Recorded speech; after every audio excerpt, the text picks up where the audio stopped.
I'm America's Digital Pro, Kim Commando. Hey, and welcome to Tech News This Week.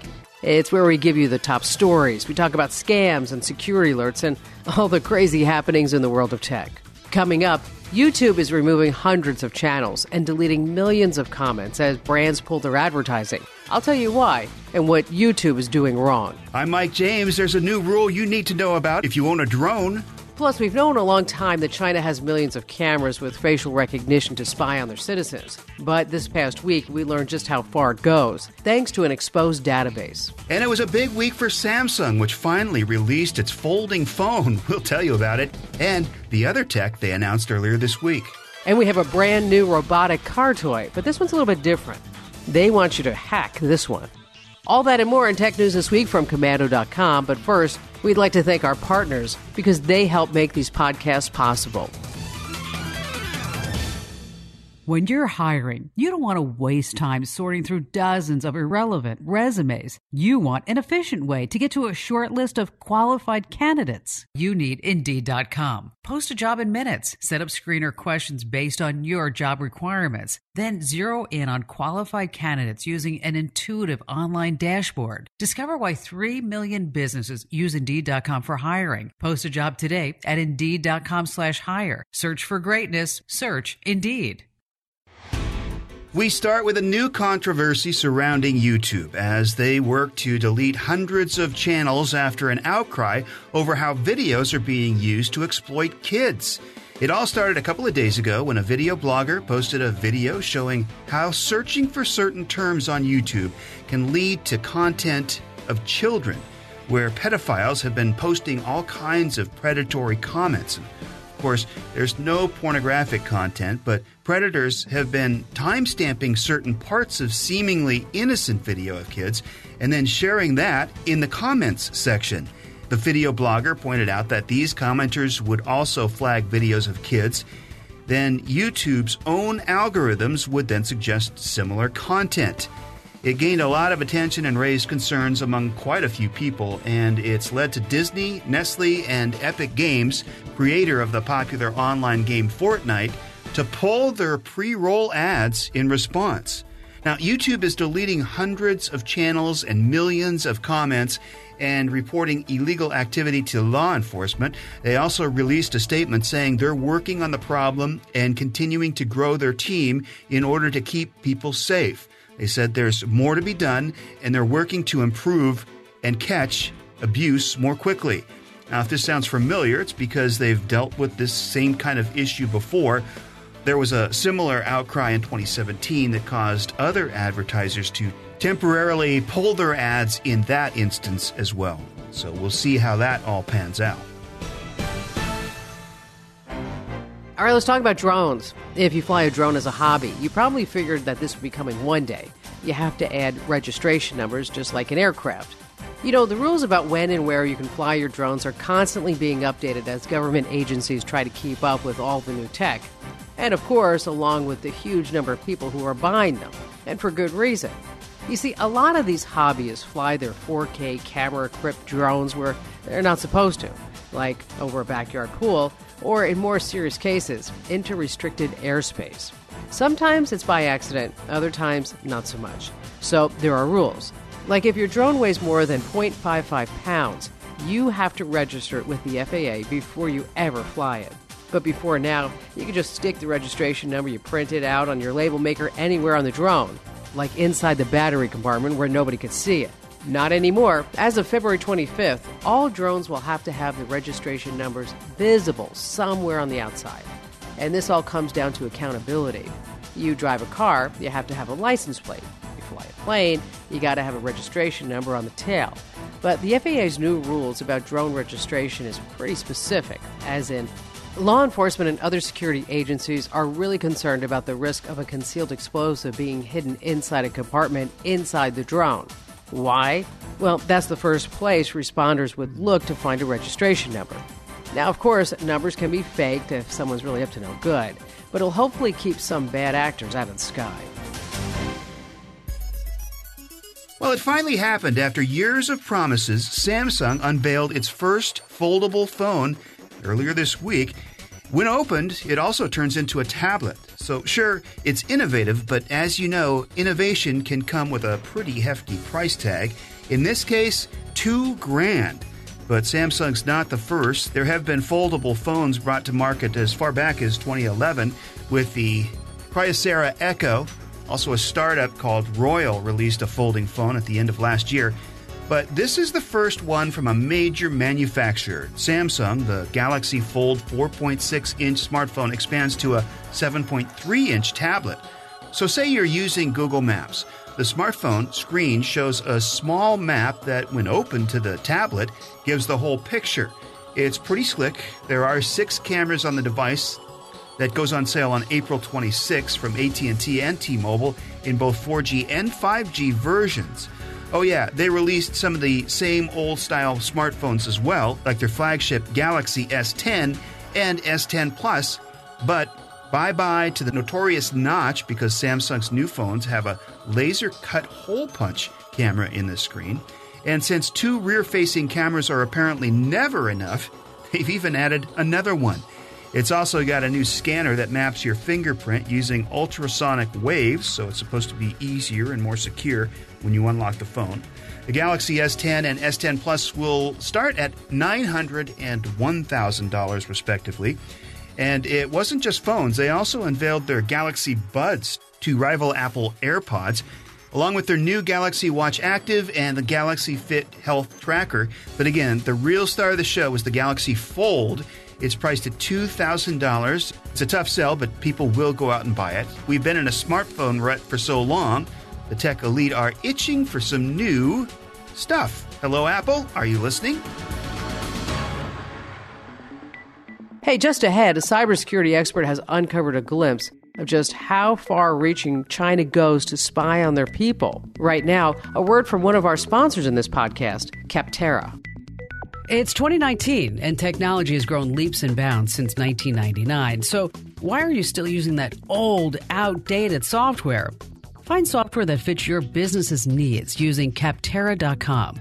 I get asked all the time for different recommendations, and I refer people to Capterra.com.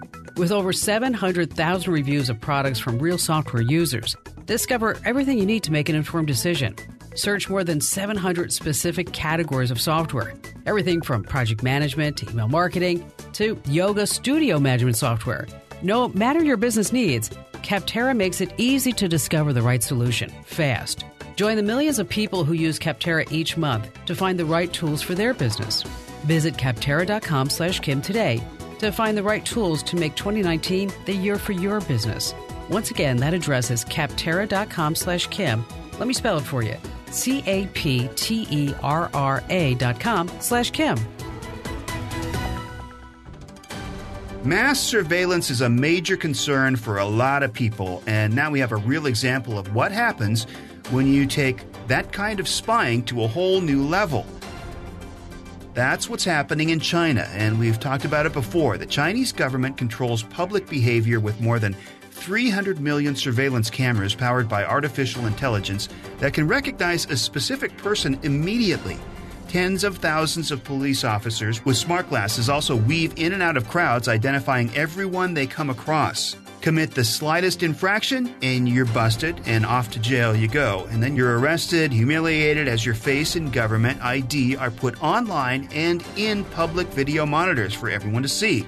Yeah, it's 1984 in a way that could even make George Orwell blush. But within the last couple of days, we've got to see the real scope of how China tracks its citizens. Earlier this month, a Dutch cybersecurity researcher stumbled on an online database, one that was full of real-time data on about 2.5 million people in part of Western China that's home to a large Muslim population. Now, you could see names, birthdays, where they worked, but the area was also covered with cameras that used facial recognition. And pair that face recognition with GPS coordinates. It shows exactly where people are at any given time and where they've been. A woman who once lived in that region told the Associated Press that cameras were installed everywhere in 2017, even in cemeteries, so it's clear that there is no such thing as any privacy in that area. and maybe other parts of China as well. And for a while, anyone around the world could look in on them because the Chinese facial recognition company SenseNets just left it out there completely unprotected, believe it or not. And instead of reaching out to SenseNets about their security lapse, this Dutch researcher actually chose to bring awareness to what was going on and posted what he found on Twitter, and it's eye-opening. Here's something else to think about. The majority owner of SenseNets is another Chinese company called NetPosa, and get this, they have offices in Boston and Santa Clara, California. That hits a little bit close to home, don't you think? This is just a reminder that here at home, our data and our privacy is always at risk, but hopefully it never escalates to anything like that. Doesn't it feel like every time you buy a television, it's outdated by the time you get home? 1080p is passé, 4K is barely here, and now the new 8K TVs are shipping. Spoiler alert, you can't afford one. Samsung, Sony, Toshiba, and LG were making a big deal about their 8K TVs last month at the annual Consumer Electronics Show. One thing they were all silent about was the price, and now we know why. Samsung's 85-inch 8K model costs a lot more than 8K. Be prepared to drop $15,000. A 65-inch model sets you back around $5,000. If you do decide to get one, be aware there's hardly any 8K content available, so you'll have to settle for upscaling. I say wait. After all, Samsung's 98-inch 8K TV is coming at some point. You better start saving now for that one. We all know how Apple loves partnerships. Well, now they're working on one involving a new credit card.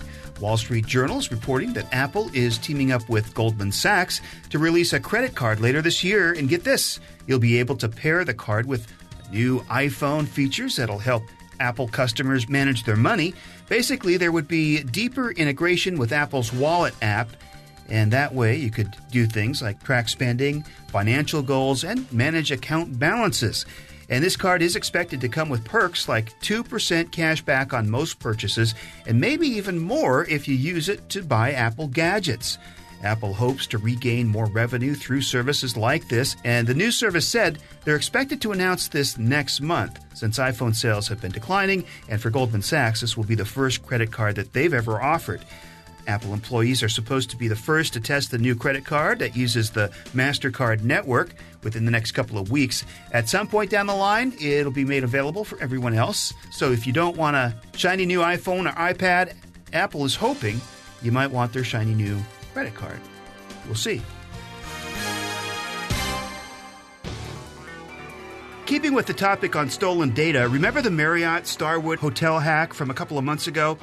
That's where the crooks got away with about 385 million records of guests who used the Starwood reservation database between 2014 and September of last year. At least those are the latest numbers, and they got away with all kinds of information like addresses, phone numbers, email addresses, passport numbers, dates of birth, and even encrypted payment card information. Well, now Marriott wants to help you find out if you were a victim to this scam. The catch? You have to fill out an online form using your personal data. Wait a minute. You got scammed and gave away our personal data. Now you want us to put our personal data back in to find out if we were victims? You might also consider calling their dedicated call center at 877-273-9481. They can tell you there if you were hacked. Again, that's 877-273-9481. More tech news from Commando.com is coming up in a moment. And Facebook wants their very own virtual assistant, one they say will be smarter than Alexa and Siri and Cortana and Google Home. And later on, get ready to buy a brand new robotic car toy.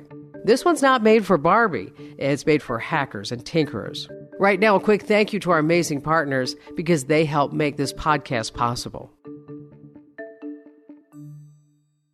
When you're hiring, you don't want to waste time sorting through dozens of irrelevant resumes. You want an efficient way to get to a short list of qualified candidates. You need Indeed.com. Post a job in minutes. Set up screener questions based on your job requirements. Then zero in on qualified candidates using an intuitive online dashboard. Discover why 3 million businesses use Indeed.com for hiring. Post a job today at Indeed.com/hire. Search for greatness. Search Indeed. And just when you thought Facebook couldn't be more in your face, here we go again. According to the Financial Times, Facebook wants to create their own virtual assistant, one that'll be smarter than Alexa or Siri. So last month, Facebook announced a partnership with Intel to develop a powerful new chip with artificial intelligence, and those new AI chips could give a future digital assistant enough common sense, or I put that in quotes, common sense, to have a conversation with someone on just about any topic. Now, Facebook is joining a race that's already in progress, with Amazon, Apple, and Google trying to develop their own AI chips. But Facebook also has another use in mind for these chips. Things like monitoring video in real time and helping their moderators deal with all the abusive content that shouldn't be on their site.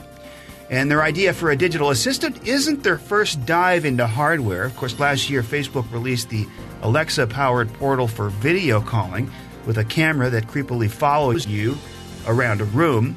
So they've already got their ways to potentially eavesdrop and keep collecting your data. But with this new digital voice assistant, think about it, they want to take and sell even more data than they already have.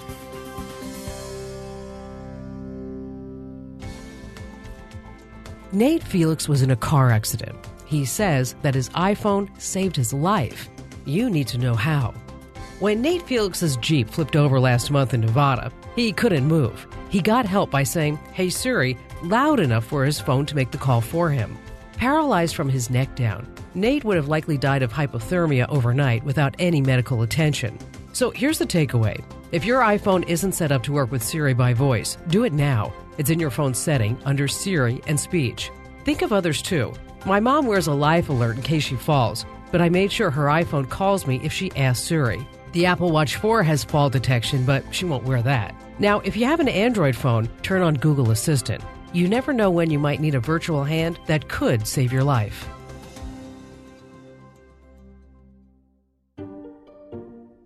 All right, how does this happen? How does one of the largest companies in the world, we're talking about Google, make a home security device and then forget to tell you, the consumer, that, oh, by the way, it has a built-in microphone? Well, apparently that is exactly what happened. It's according to Business Insider. Earlier this month, Google announced that its Nest home security system would be getting an update that would let you enable its virtual assistant with a Hey Google command. The only problem? No one who bought the device even knew that it had a microphone. It wasn't listed on the tech specs. Google responded to this by saying the microphone wasn't intended to be a secret. It was an error on their part. Error, in quotes. At least that's what they told Business Insider. Have you ever heard of the company Sphero? They've made some pretty cool toy robots over the years, like the tiny remote-controlled BB-8 droid from Star Wars. Well, now they're going to the crowdfunding route, and for something a little bit different, this remote-controlled robotic car with treads is made more as an educational tool for both kids and adults. Yeah, it's called the Sparrow Rover, and that's RVR, and it's meant to get people excited about things like coding, programming, and building things. And that means you can add any kind of tech to it through a universal expansion port. You can also add an extra battery, maybe a Raspberry Pi pocket-sized computer, GPS, webcam, whatever you can think of, and do all the tinkering you want because it's fully programmable and customizable. But it's also got a lot of tech already built in, like sensors and an accelerometer, and it's drivable just as it is. But this time around, it's a Kickstarter campaign, so it sounds like the company's trying to play a little safe with their latest creation. If all goes to plan, it'll eventually retail for about $250, or you can pledge $200 for the Kickstarter special price right now. It's supposed to ship sometime around October. Finally, we've got something that's okay to hack. And by the way, every week on Kim's National Radio Show, she answers questions from people just like you who want to live their best digital life ever. Whether it's a family problem or business issue, if you're wondering how to get things done, you can make an appointment to speak with Kim. Use our dedicated caller line and leave a message, 602-381-8200, extension 290. A producer will get back to you. Again, that's 602-381-8200, extension 290. And thank you for listening.